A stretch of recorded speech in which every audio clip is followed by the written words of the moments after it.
বন্ধুরা এই দেখুন, এই যে জবা গাছটি দেখছেন এটা কিন্তু দেশি জবা আছে। তো এই জবাটা কিন্তু এই দেখুন, এই যে মাটি নিয়েছি আমি, এখানে কিন্তু 50% মাটি আর হচ্ছে 50% কোকোপিট নিয়েছি, আর বালি নিয়েছি 10%। আর এইবার যেটা দেব সেটা হচ্ছে এই দেখুন সার্ফ দেব।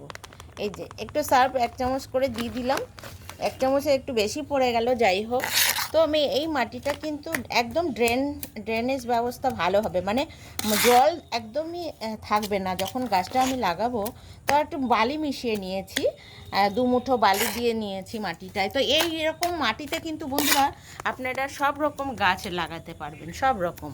এই যে দেখতে পাচ্ছেন সব রকম গাছ লাগাতে পারবেন। ঠিক এই রকম যদি মাটি হয়, ঝুরঝুরো মাটি হলে গাছের গোড়ায় একদম জল জমবে না।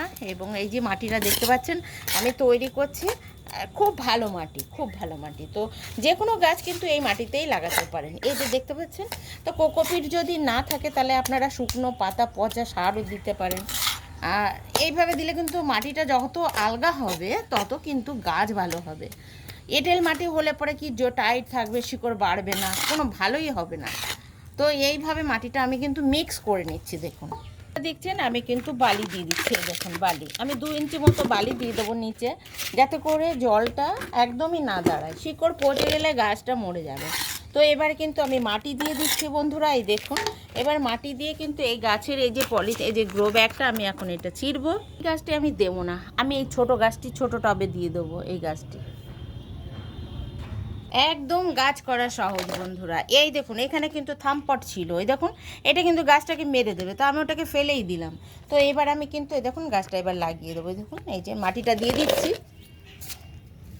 আর একটু মাটি দেবো ভেতরে, আর একটু মাটি দিলে ভালো হবে। তো এইবার আমি গাছটাকে এই দেখুন বন্ধুরা এবার মাটি দিয়ে আসছি। তো বন্ধুরা দেখছেন মাটিটা কিন্তু ভিজে আছে, তো আমি এই মতো অবস্থায় কিন্তু জল দেবো না। আর গাছটা পাতাও দেখুন শুকিয়ে গেছে, রোদ্দুরে ছিল একটু। যাই হোক বন্ধুরা, ভিডিওটি কেমন লাগলো, ভালো লাগলে লাইক কমেন্ট এবং শেয়ার করে বন্ধুরা পাশে থাকবেন। আর ইউটিউব হলে কিন্তু বন্ধুরা সাবস্ক্রাইব করে পাশে থাকবেন। আর ফেসবুক পেজ হলে কিন্তু বন্ধুরা আমাকে ফলো দিয়ে পাশে থাকবেন। তো আপনারা ভালো থাকবেন, সুস্থ থাকবেন।